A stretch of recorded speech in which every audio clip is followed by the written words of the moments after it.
Bonjour et bienvenue dans Le Monde Devant Soi, le podcast d'actualité internationale de Slate.fr. Je suis Christophe Caron et je suis en compagnie de Jean-Marie Colombani, directeur de la publication de Slate.fr, et Alain Frachon, éditorialiste au Monde et spécialiste des questions internationales. Bonjour messieurs. Bonjour Christophe. Bonjour Christophe. On l'avait presque oublié, entre le Covid, l'élection présidentielle américaine et les multiples provocations turques, et pourtant nous sommes à 2 mois et demi d'une échéance capitale pour l'Europe, celle de la finalisation du Brexit.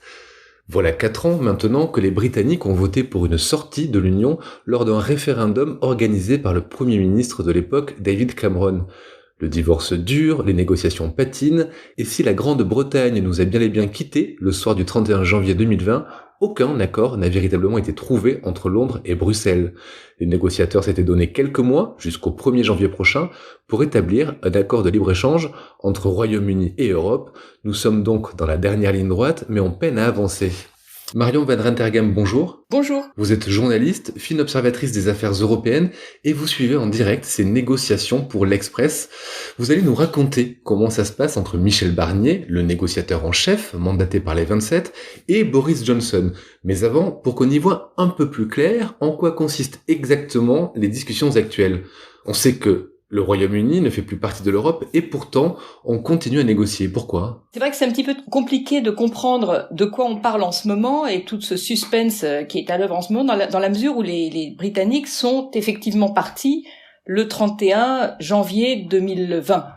Donc là, en fait, on est dans une période de transition jusqu'au 31 décembre de cette même année, la date de sortie effective. Donc, il y a eu un premier accord qui a été laborieusement négocié pendant 3 ans et demi, qui était en fait l'accord de divorce et qui a mené au départ des Britanniques le 31 janvier. Ce qui se négocie en ce moment, c'est en fait un deuxième accord. C'est celui qui va décider des relations futures entre le Royaume-Uni et l'Union européenne, qui sont principalement d'ordre commercial. C'est donc principalement un accord de libre-échange. Et c'est l'enjeu du Conseil européen qui a eu lieu donc en fin de semaine. Alors, quel est l'enjeu ? Pourquoi est-ce que c'est si tendu le fait d'obtenir un deal ou un no deal, comme on le dit ? L'enjeu, c'est la participation ou non, l'intégration ou non du Royaume-Uni dans le marché unique. De toute façon, le Brexit a lieu et c'est une situation perdant-perdant. Personne n'y gagne, ni eux ni nous. Mais s'il n'y a pas d'accord, s'il y a un no deal, le Royaume-Uni devient dès lors un pays tiers du marché unique et il est encore plus perdant que nous puisqu'il exporte davantage vers l'Union européenne que l'Union européenne n'exporte vers lui. Il y a 47% de ses exportations, de ses produits qui vont vers l'Union européenne, tandis qu'il y a que 7% de nos produits à nous qui vont vers eux. Mais même s'il est plus perdant que nous, ça nous fait une belle jambe parce qu'on est quand même perdant aussi. Donc, s'il n'y a pas de deal, ça veut dire qu'on mettra des tarifs et des quotas sur chacun de leurs produits et dans les deux sens. Donc leurs produits seront moins compétitifs chez nous, les nôtres le seront moins chez eux, ce qui explique d'ailleurs une mobilisation en ce moment des grands syndicats patronaux des pays européens, la Confindustria, le MEDEF et la BDI, les allemands, français et italiens, parce que évidemment il y aura des dommages collatéraux terribles pour nos industries et pour notre pouvoir d'achat. Alors, pourquoi est-ce que c'est tendu ? C'est tendu parce que d'abord ça bloque, ça patine complètement, on y reviendra. C'est tendu parce que le temps presse. Michel Barnier a calculé que pour avoir une sortie effective le 31 décembre, il faut que tout soit bouclé, que l'accord soit totalement conclu à la fin du mois d'octobre, parce qu'après il faut que ce soit voté par tous les parlements nationaux, par le Parlement européen, par le Parlement britannique. Et il faut aussi traduire tout ça et avoir des tas de documents techniques, traduire dans toutes les langues. Enfin, ça prend du temps jusqu'au 31 décembre. Et pourquoi c'est tendu enfin ? Parce que les Britanniques ont montré jusqu'ici, ont fait preuve de méthode de voyous.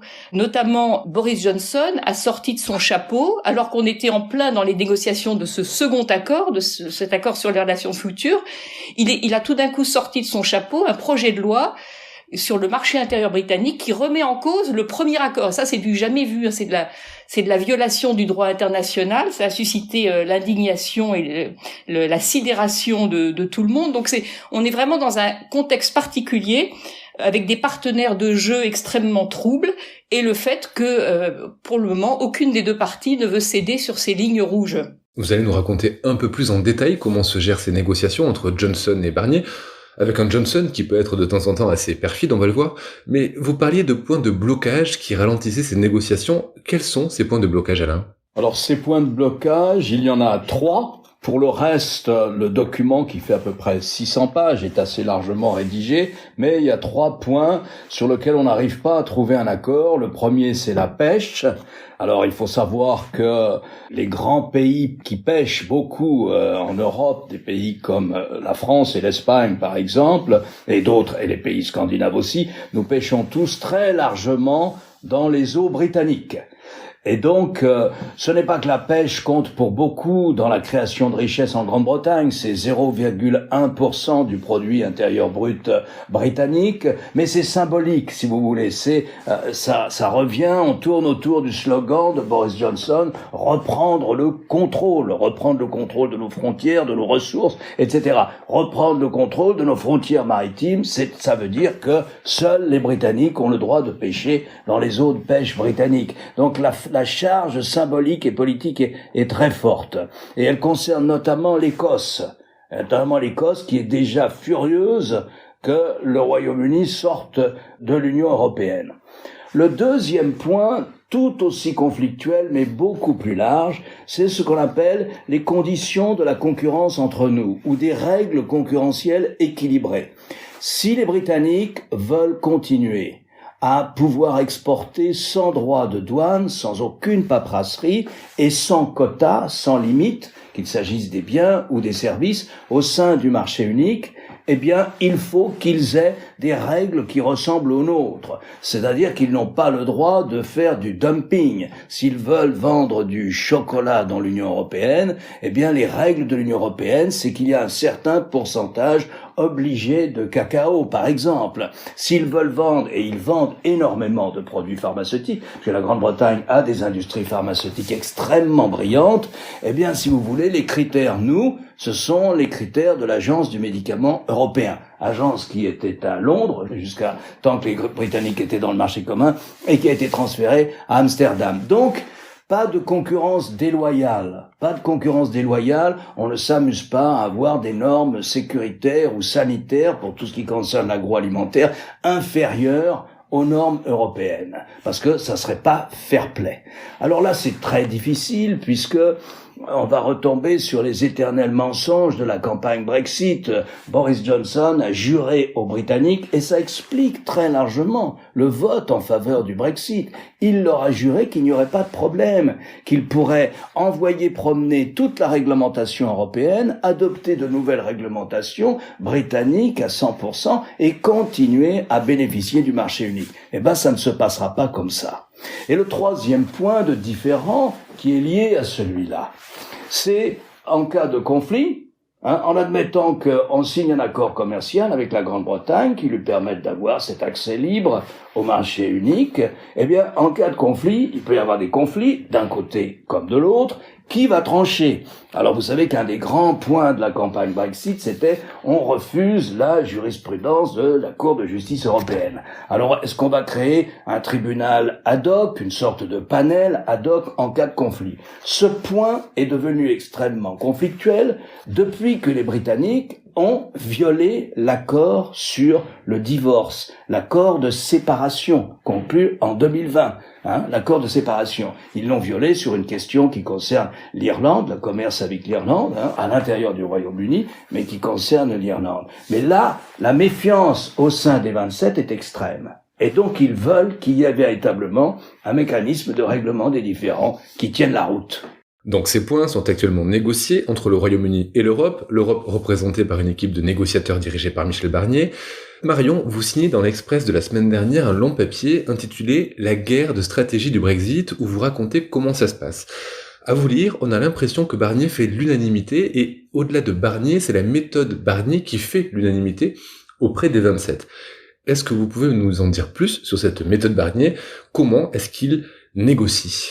Cette méthode Barnier, en effet, c'est l'os sur lequel ont buté les Britanniques. Ils ne s'y attendaient pas du tout. Parce que, faut comprendre que donc dans cette histoire, les Britanniques, c'est eux les attaquants. Nous, on n'a rien demandé. Je dis nous, c'est l'Union européenne. Nous n'avons rien demandé. Donc nous sommes en défense et eux, ils sont en attaque.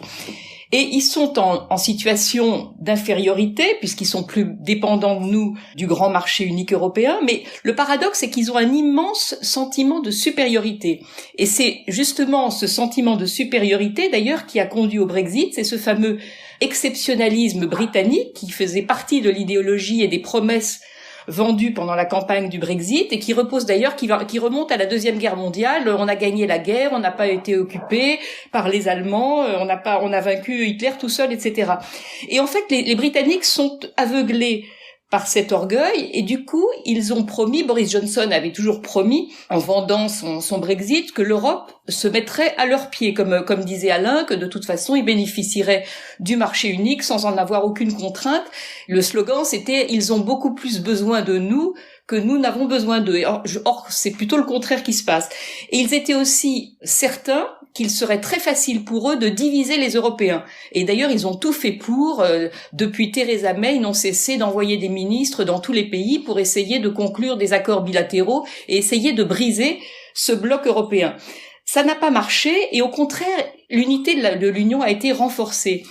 Pourquoi ça n'a pas marché? C'est que justement, Michel Barnier a appliqué une méthode qui fait maintenant jurisprudence dans les institutions de l'Union européenne parce que ça ne s'était bizarrement jamais fait. C'est qu'il a joué la transparence absolue avec tous les membres, avec tous les États membres, avec tous les parlements. Il est allé les voir, il est allé les consulter, ils ont fait des visioconférences incessantes jusqu'à aujourd'hui avec tout le monde ensemble, si bien que personne n'a jamais pu soupçonner qu'il y avait des accords secrets en coulisses, par exemple entre la France et l'Allemagne, puisque c'est toujours comme ça que ce sont toujours ces deux-là qui s'entendent et puis les autres sont souvent sommés ou demandés de suivre. Donc là, pas du tout. Ça ne s'est pas passé comme ça. Michel Barnier a reçu un mandat de tous les États membres et tous les États membres simultanément ont été systématiquement avertis de l'avancée des négociations. Si bien qu'il n'y avait pas une feuille de cigarette, comme les Anglais ont essayé d'en placer, entre Michel Barnier et les autres dirigeants. Et c'est vrai que moi j'ai eu l'occasion de parler et d'échanger avec des parlementaires des différents pays. J'ai été frappée de l'immense reconnaissance que chacun avait envers Michel Barnier, envers cette méthode, envers le respect qu'il avait témoigné à chacun d'eux, sans exception. Et finalement, les mauvaises manières des Britanniques, ce côté incroyablement voyou et du coup qui fait que leur crédibilité est totalement entamée, que tous les coups semblent possibles avec eux, a au contraire renforcé l'unité européenne. Et là, les Britanniques, c'est une douche froide pour eux, parce qu'ils se sont trompés sur toute la ligne. D'abord, ils ont pensé diviser l'Europe, manque de peau, ils ont renforcé l'unité européenne. Ils ont pensé aussi pouvoir faire virer Michel Barnier, ça c'était avec l'aide de toute la presse europhobe qui essayait d'envoyer des faux signaux comme quoi Merkel essayait de virer Barnier, c'était totalement faux. Ils ont pensé aussi y réussir par ce coup de provocation incroyable de revenir sur un accord qui a été signé. Ils ont pensé jouer les États-Unis contre l'Europe, manque de peau, Donald Trump leur a retoqué leur accord, leur traité commercial qu'ils avaient espéré, et Joe Biden, lui, s'est indigné comme tous les autres de ce coup de voyou, et en plus ils ont oublié que Biden avait des origines irlandaises et que remettre en cause l'accord sur la frontière irlandaise, et du coup donner la possibilité d'un renouveau de la guerre en Irlande ne plaisait pas du tout au possible futur président américain. Et surtout, ce qu'ils n'ont pas compris, c'est que les Européens ne sacrifieraient jamais leur marché unique. Ils n'ont pas compris que le marché unique, c'était pour l'Union européenne une force et un atout absolument irremplaçable, que c'était ça qui faisait que Donald Trump, que Xi Jinping, que Vladimir Poutine sont tenus en respect et respectent même l'Union européenne, et que donc c'est tout à fait désolant de perdre les Britanniques, mais que entre le marché unique et les Britanniques, les Européens choisiront le marché unique et pas les Britanniques. Et ça, c'est une énorme gifle pour eux, ils ne s'y attendaient pas. Et pourtant, Jean-Marie, les Britanniques ont beaucoup à perdre dans le cadre d'un no deal. Oui, ils ont beaucoup à perdre puisque les plus récentes études de cabinets d'experts chiffrent à peu près à 100 milliards, entre 90 et 100 milliards d'euros les pertes annuelles qui seraient liées à un no deal. Donc on est au seuil de constater que pour la première fois dans l'histoire contemporaine, un gouvernement choisi d'ajouter la crise à la crise, puisqu'on est dans la crise économique qui suit la crise sanitaire et qui affecte durement la Grande-Bretagne. La Grande-Bretagne est affectée plus durement que les autres en perte de produit intérieur brut. La perte en 2020 sera autour de 11%. Le rebond attendu en 2021 n'est pas plus élevé que 5 à 6%, c'est-à-dire un retard considérable qui est en train de se creuser. Et bien malgré cela, le gouvernement britannique, à travers son Premier ministre, semble prêt à ajouter les difficultés qui seraient liées au no deal. Donc c'est un sujet d'incompréhension. Et je pense que pour le comprendre, il faut revenir à l'explication qu'évoquait Marion tout à l'heure sur l'orgueil britannique. Je pense que le substrat de tout cela, c'est le fait que les Britanniques, en tout cas cette partie-là de l'opinion britannique, celle qui gouverne, a considéré qu'ils étaient trop à l'étroit au fond en Europe parce qu'ils sont mondiaux. C'est une forme de nostalgie de ce qu'était l'empire et de la puissance du Commonwealth à une époque. Ils se considèrent ou ils se pensent encore comme mondiaux et ils pensaient qu'au fond l'Europe leur donnait des semelles de plomb. Or ils ont cessé d'être mondiaux, ils sont devenus une puissance plus que moyenne. Donc ça c'est la contradiction historique majeure, je pense, qui explique l'erreur du Brexit, car à mes yeux en tout cas erreur il y a. L'autre aspect des choses, c'est une constante historique chez les Britanniques. Vous savez, en matière de renseignement, dans le renseignement militaire et de contre-espionnage, il y a ce que l'on appelle les Five Eyes, c'est-à-dire les recherches mises en commun de 5 pays de langue anglaise, qui sont les États-Unis, le Canada, la Grande-Bretagne, l'Australie et la Nouvelle-Zélande. Pour les Britanniques, c'est la seule communauté qui vaille, c'est celle-là. C'est ainsi que l'on peut expliquer d'ailleurs l'engagement de Tony Blair en Irak, parce qu'il n'avait aucun intérêt à suivre George Bush en Irak, mais il était tenu par cette conscience qu'ont les élites britanniques, au-delà même de leur clivage partisan, qui sont d'appartenir à cette seule communauté qui vaille et qui vaille d'être défendue, qui est la communauté de ces 5 pays. Et ça, c'est un facteur essentiel parce que du coup, sortir de l'Europe, pour eux, ils ne sortent pas sans protection, puisqu'ils ont la protection de cette communauté qui existe et qui les lie, j'allais dire, ad vitam. Et le dernier point qui est plus conjoncturel, c'est le fait que Boris Johnson a tout misé sur Donald Trump. Il a tout misé sur les promesses de Donald Trump et sur le fait que les États-Unis appuierait la Grande-Bretagne, ou plus exactement la Grande-Bretagne sortant de l'Union, trouverait un point d'appui bien meilleur et bien plus efficace avec les États-Unis. Et donc là, les choses ne fonctionnent pas comme ça, tout simplement parce que Donald Trump sera probablement battu et que les cartes seront rebattues pour le coup. Les États-Unis cesseront d'être les adversaires de l'Union européenne à travers Boris Johnson, et donc tout le pari politique, les principaux éléments forts du pari politique de Boris Johnson se défont, me semble-t-il, les uns après les autres. Et justement, Marion, comment ça se passe au niveau de l'opinion britannique? Est-ce qu'elle soutient toujours Boris Johnson? Est-ce qu'il y a une lassitude, une colère par rapport à cette gestion du Brexit et des négociations sur l'accord de libre-échange? Oui, il y a un vrai renversement. Les derniers sondages, le dernier sondage YouGov, qui est un institut de sondage très sérieux que j'ai vu fin septembre, disait que seulement 39% disent que le Royaume-Uni a eu raison de quitter l'Union européenne, ce qui est le plus haut niveau de regret depuis le référendum de 2016. Et si on enlève les indécis, 56% des Britanniques pensent que le Brexit est une erreur. Donc c'est assez regrettable. On a un peu envie de leur dire qu'il valait mieux réfléchir avant de voter au référendum. Mais ils ont été trompés par Boris Johnson, qui est un admirable combattant en campagne, un admirable menteur, le mensonge quand même fait partie de son identité. C'est pas un point de vue, c'est un fait que je donne. Il était menteur quand il était journaliste. Il en faisait une spécialité de s'amuser de fake news sur l'Union européenne quand il était journaliste au Daily Telegraph et correspondant à Bruxelles. Et comme homme politique, le mensonge fait non seulement partie de son identité, de ses clowneries, de sa manière d'être drôle et d'être charismatique, mais il en a fait très intelligemment, à vrai dire. En tout cas pour gagner, pas pour être au pouvoir, mais pour le conquérir, c'était intelligent.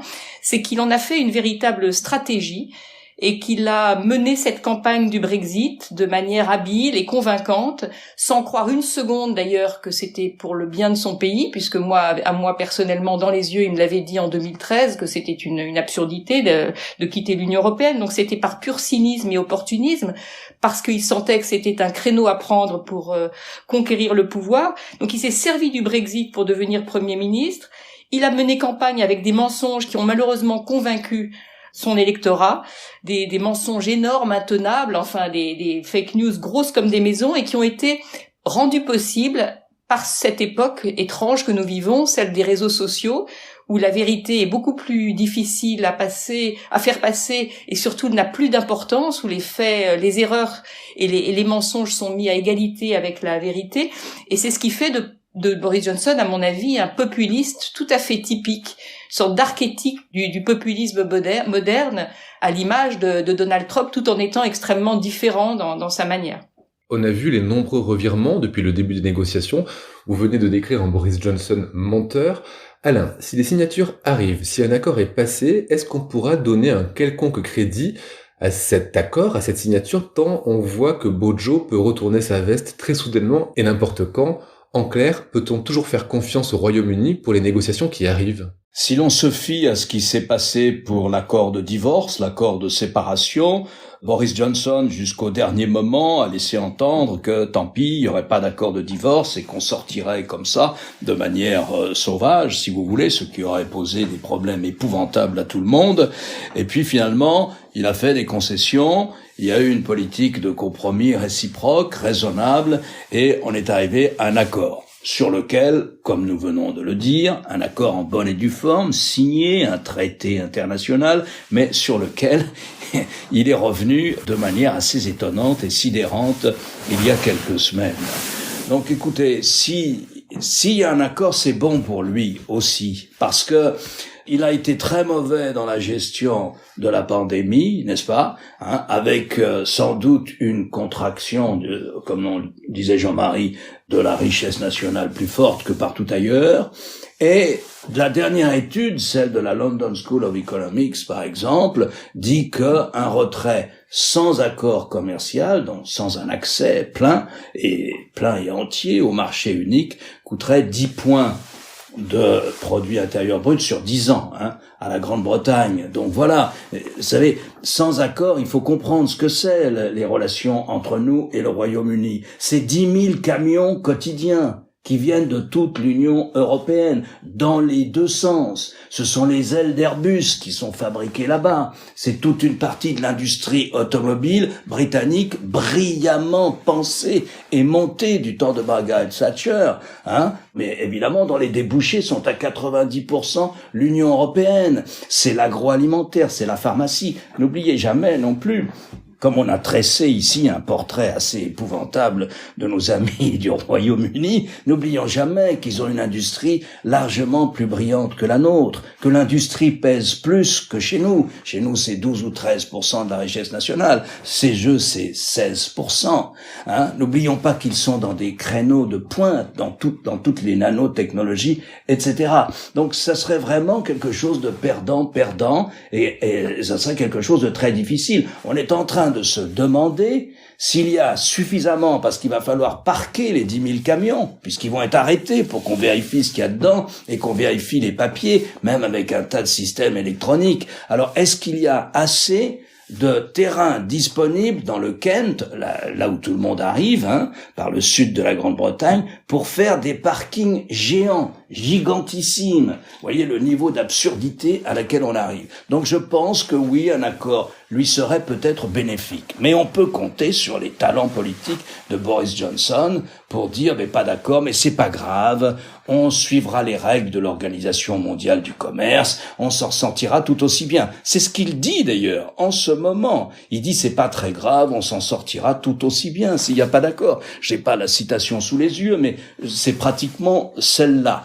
Donc non, je pense qu'il a intérêt à un accord, je pense qu'il y a une division sans doute à l'intérieur de son cabinet, entre les durs de durs qui veulent véritablement une rupture, et puis je pense qu'il y en a beaucoup d'autres qui ne veulent pas une rupture aussi nette avec le plus grand débouché commercial du Royaume-Uni.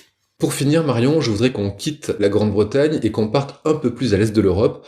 On a vu pendant ces négociations une union qui est restée forte, on l'a vu aussi pendant la gestion de la crise sanitaire. Alors, elle reste toujours remise en cause par certains leaders des États membres, mais si c'est pas l'union en tant que telle qui est remise en cause, c'est l'esprit de l'union. Alors les remises en cause sont un peu différentes d'il y a 4 ans, puisque le Brexit a refroidi beaucoup d'eurosceptiques, mais certains continuent de l'attaquer de l'intérieur, et c'est l'objet de votre édito cette semaine, toujours dans l'Express, et vous parlez de Viktor Orban que vous comparez à Boris Johnson. Expliquez-nous. Oui, dans cette chronique, j'ai comparé en fait la Grande-Bretagne et la Hongrie, dans la mesure où les deux pays ont une manière veulent en fait utiliser l'Union européenne en gardant justement le beurre et l'argent du beurre. Les Britanniques, ils veulent la quitter en gardant la caisse, en gros, en gardant les bénéfices du marché unique. Et la Hongrie, elle veut garder la caisse, c'est-à-dire garder les subventions, mais changer les règles, notamment celles de l'état de droit, puisqu'elle entend bien rétrécir peu à peu toute la capacité démocratique se réduit à une peau de chagrin. Et en fait, ce qui est intéressant, c'est de voir que il y a aucun endroit, aucun pays dans l'Union européenne où il n'y a pas une majorité de citoyens qui ont une image positive de l'Union européenne. Et de même, il n'y a aucun dirigeant actuel de l'Union européenne, même Orban, même notre Marine Le Pen nationale, qui ne veut sortir de l'Union européenne. Donc le paradoxe, c'est qu'il continue à attaquer Bruxelles sans vouloir en sortir. Et pourquoi ? Parce que Bruxelles, en fait, est une sorte l'Union européenne est un bouc émissaire idéal. En gros, j'aurais envie de le comparer au fantasme du juif pour les antisémites. Ça ressemble un peu à ça. C'est une espèce de structure invisible, elle est partout, on ne sait pas où. Cet immeuble de la Commission européenne qui incarne un cauchemar, j'y étais récemment avec Michel Barnier, c'est totalement monstrueux, ces 4 ailes, ces couloirs, les gens qui ne parlent qu'avec des acronymes auxquels on ne comprend rien, on sait jamais à quel étage on est, etc. Donc, et c'est soi-disant pas démocratique, mais enfin ça c'est un des autres mensonges récurrents qui visent à dénoncer l'Union européenne comme non démocratique. Si elle n'était pas démocratique, on passerait pas des milliers d'heures en Conseil européen, des milliers d'heures de discussions entre les pays pour justement arriver à des accords et démocratiquement arriver à une solution.